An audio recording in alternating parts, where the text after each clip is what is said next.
Dr. Subrina Oliver and Ed Eisenstein. They are the co-chairs of the CIO group, and they're going to lead a discussion.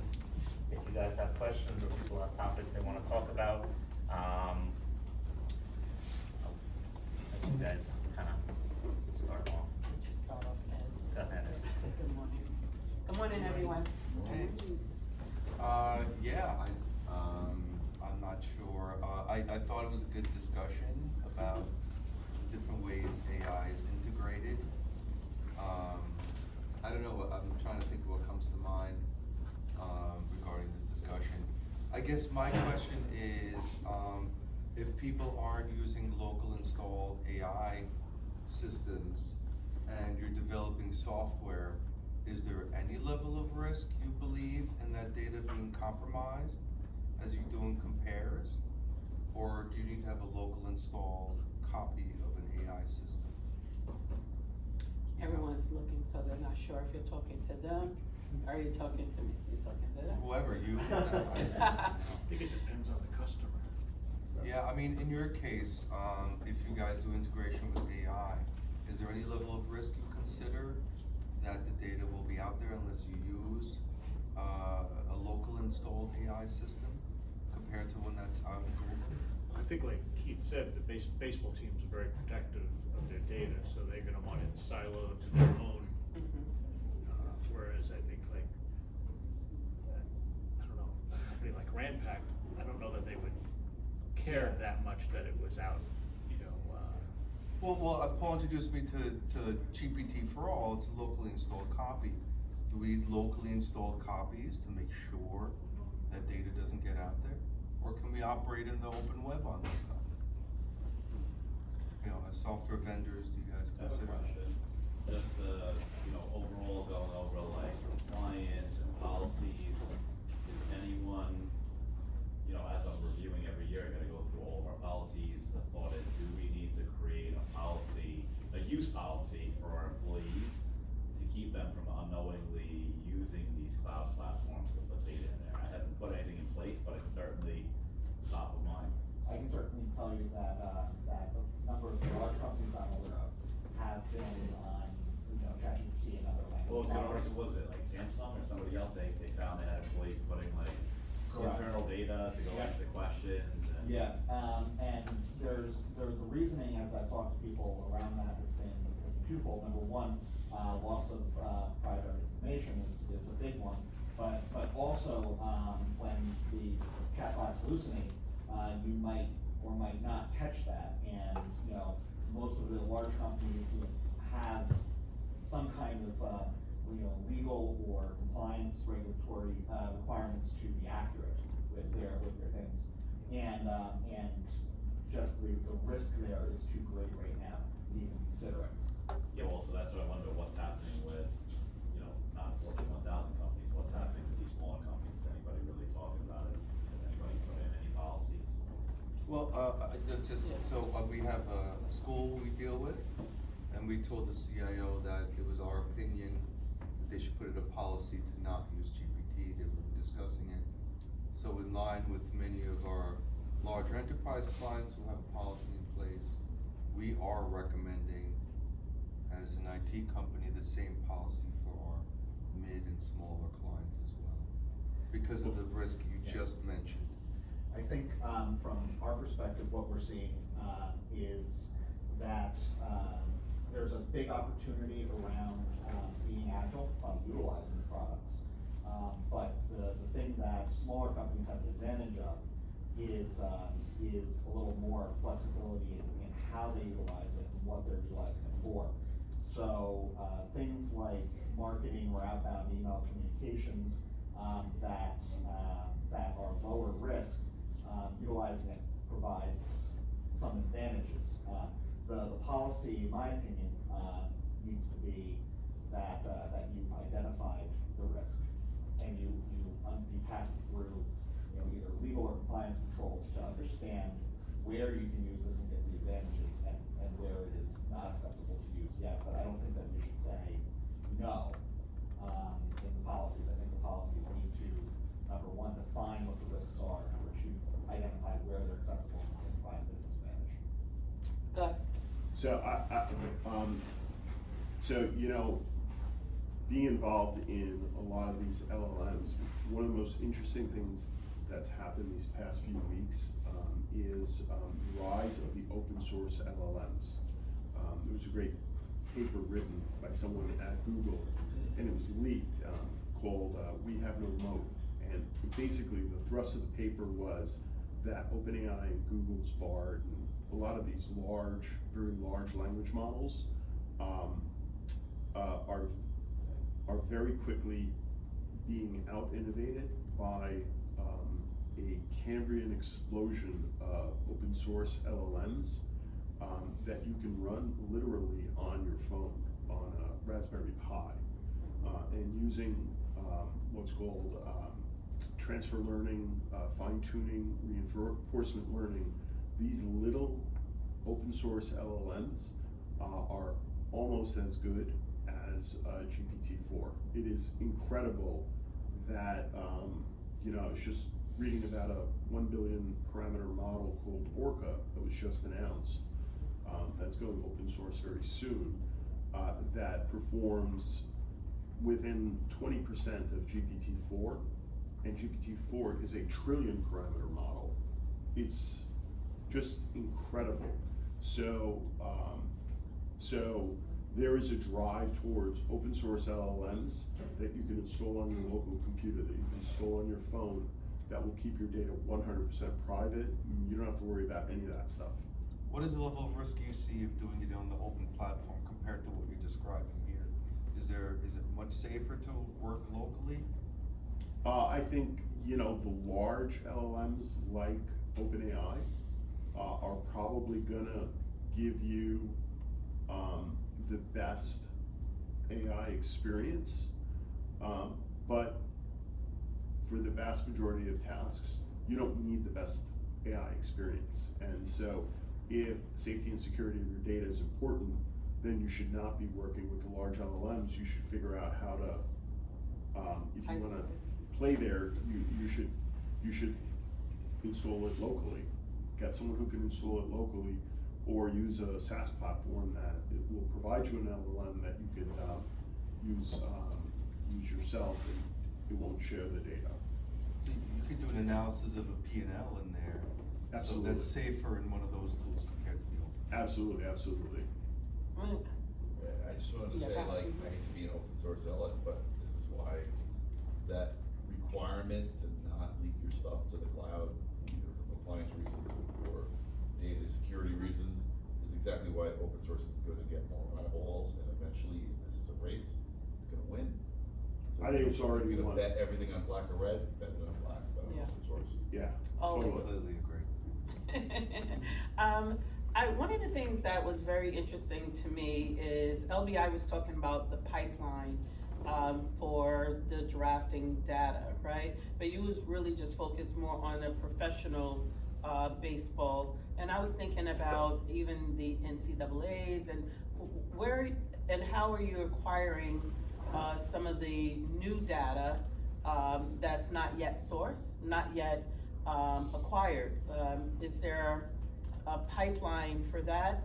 So for those, I'm thinking that those young people that are wanting to be in the, you know, in professional baseball later. Yeah, I think we'll eventually get, you know, larger amounts of data just because it will make sense to the teams to have more data from more sources. The route through the major league draft is via a team, not Right. the player just can't say, I wanna get drafted. So the team has to make them eligible, and they bring in all this data. So, you know, we get a lot of statistical data, a lot of contract data, a lot of statistical data, a lot of evaluation data from these teams. And as it comes in, it just goes straight up into, you know, an LLM. So it's not coming directly from, you know, it's curated by the team for the data that they think is important to be able to evaluate the players. I'm just wondering if there are other opportunities, you know, in other markets that that may avail themselves in terms of from your company or even Cogito in terms of, you know, now identifying data or, you know, for your particular like you're doing for the images and the text, and there might be this now other area of data that you can also supply and offer to, or access. I'm just seeing a lot of different opportunities that may be possible. And then two other things to speak on also is because Ed was talking more about the securities also and the policies, but it seems like we're never addressing training, like we were speaking at the top level in terms of those who are purchasing the products from you, but making sure that it is understood in the terms of security that those users are not only able to, like Gus, your fields are actually guiding them, actually both LBI, Rampac, as well as Cogito, it has guided prompts, right? You know, so you're kind of helping them with this is what you can ask AI, but outside of the tech people, I'm finding that so many people are just so fearful of AI, but we're not really making them aware that they're using AI on a regular basis. So any one of those you want to address, or anyone else? Well, in terms of data, so we are launching a new company called Metra.ai. I know there's an opportunity. And the concept behind this company is we are essentially collecting usage statistics for all the tools that a company uses. So, you know, if you're a Microsoft-based company, you're using Office 365 Teams, the Office suite, all that stuff. What the company does is it plugs into those providers and downloads usage data, and then it provides you a report essentially on what did your employees do last week, and ranks them. And one of the key features we're adding is the ability for someone to go in and say, you know, what did my engineering team spend their time on last week? And it would say, well, your engineering team spent 40% of their time in meetings based on other companies that have a similar profile. You're spending way too much time in meetings. So collecting that usage data, applying an LLM on top of it, can provide, we think, a much better understanding of who's doing what and Does it how pull they're from working. a variety of, so let's say, you know, use Slack or Absolutely. Jira, Absolutely. source management and stuff? And I'd love to grab you guys and show you, because I'd love to get what you guys built is very cool, and I'd love to get your insights on it. Gus, there's also, there's another company you should look at, Zorix is the name of it. They're doing something like that already with, but with agents on machines, they're looking at the per machine. Yeah. And if they're a new company also, they might have, you might be able to use them as a customer to expand their platform there. The goal for the company was to avoid the requirement that people add agents onto their local computers, because people freak out. Yeah. And instead monitor the artifacts of work. Right. And they're, and you know, I don't know the guys personally that are working there, but their product seems to be trying to go in that direction, and your idea, you know, might be, there might be a sales opportunity for you there, so. Awesome. I just wanna say that I think it's super early stages. This came out November 30th. Auto GPT came out March 30th. So Right. really, you're talking about really groundbreaking stuff, so I wonder where it'll evolve to. You know, you got elections coming up, which has an influence on what happens with technology. You have international situations going on. In Europe, right, I'm from Vienna, I speak German, Romanian, they're not blocking anything in any school or anywhere. Why? Well, we're blocking all art. I'm sorry, over time, that will create an imbalance. So whether usable or not, in in overseas countries, you can use these tools, so what's gonna happen with regulation around this over the next year, I think should be looked at as a factor, but it's embryonic stages.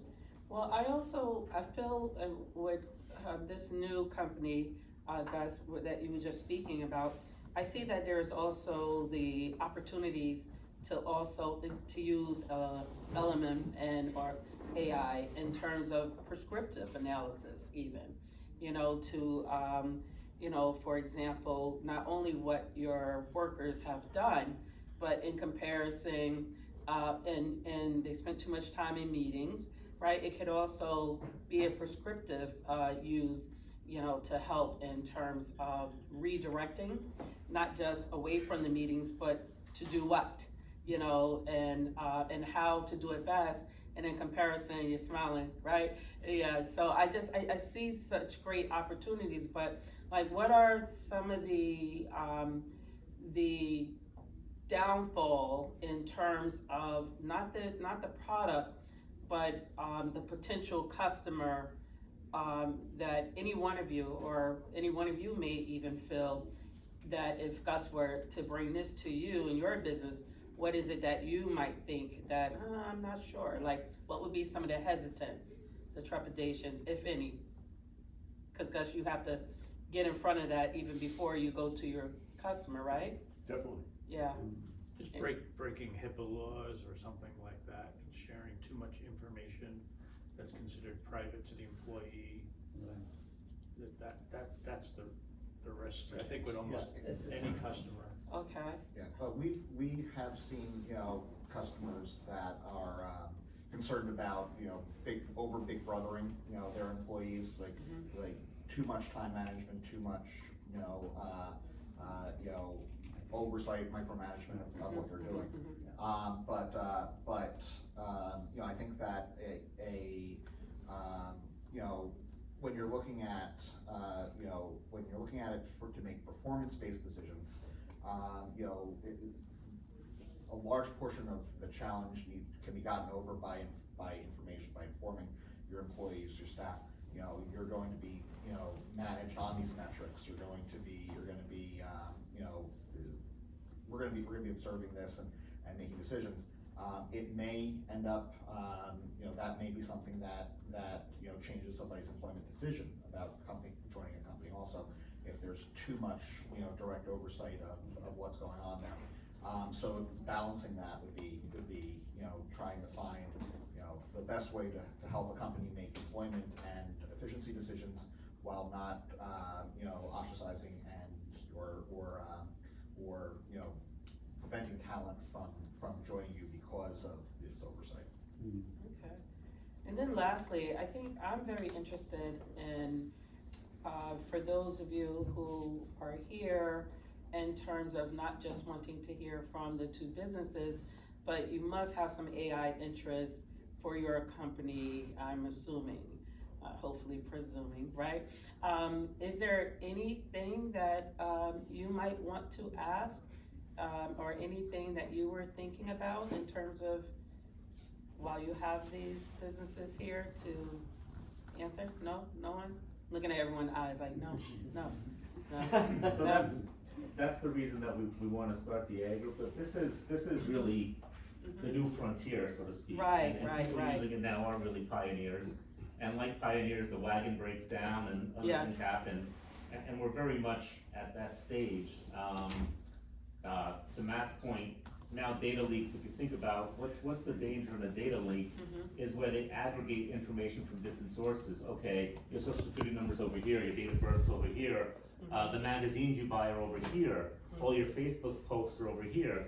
Now imagine a tool that could just put that together and make predictive analysis about you, like when you're gonna go on vacation or this or that. So it is a scary world. So the pioneering aspect is exciting, but scary at the same time. I think we're gonna be talking about this on an ongoing basis for the next couple of years at least. But, and it's going to be a race actually. Yeah. It's a race between the countries, who gives more importance to the AI, who doesn't. Like, what So let's that's an issue Yeah. as well. China say, Yeah. right? Yeah, It's- absolutely. It's gonna be, like, for example, if US is more protective and China is not, Right. That's a very different thing than imbalance. On the one side, you have the war party, on the other side, you have dying of dysentery. Yeah. Use the old Oregon Trail analogy, you But know? that's very important, isn't it, today? It If is. they're letting it open, we have to lock it down. Yeah. So what's gonna be the end result, right? Yeah. So we'll continue this, we'll wrap up, but I'm just curious, what topics would people like to hear for the CIO group in the fall? Is there anything specific that anybody has on their mind that may be a good topic? I was thinking about hardware too, how AI will drive the direction of hardware that businesses, enterprises are purchasing.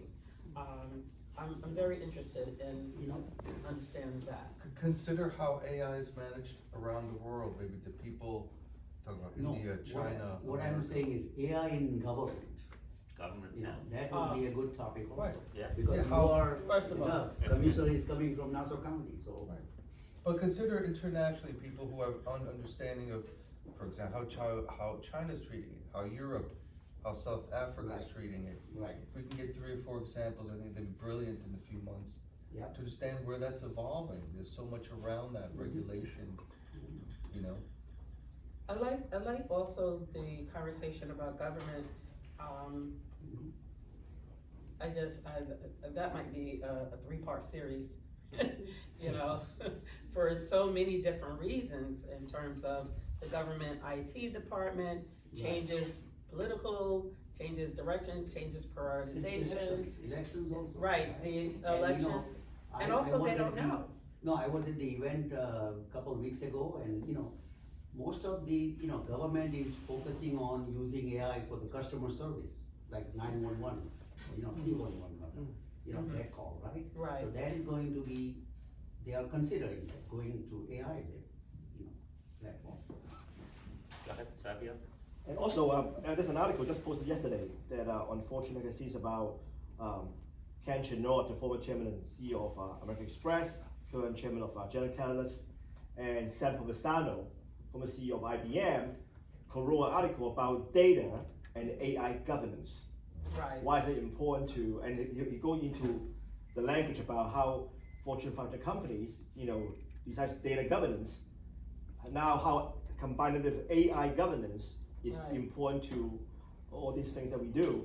So I think that's a lot of relevance, and they explain that article in layman language. Definitely the data. The article just yesterday, I posted on my LinkedIn post. I think it's a very good article about, Yep. like you say, about how to use govern, Mhm. apply those governance and rules, in Yeah. corporations, right? So- Data, data, and data. Yeah. Yeah, So now it's not only just data governance, but it's also AI governance, right, right? On that level. and the ethics of it all. Exactly. Ethics So, is a whole nother. it was, and they were saying that, leaders should know how to do that, and that translates to all these, So one thing we've also tried in the past, and I'll ask, a venue for CIO group members to interact.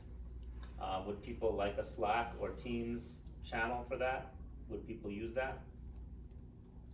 Sure.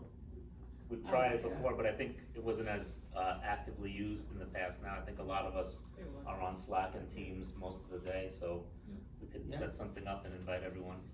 I think you just do it at a golf club. What's that? So next year will be LISTnet's golf outing. We haven't done it in a long while, and we are gonna do that for 2024, and hope everyone will come. And you're all welcome to stay. We have bagels, coffee. Thank you everyone for coming. Thanks, Ed and Subrina.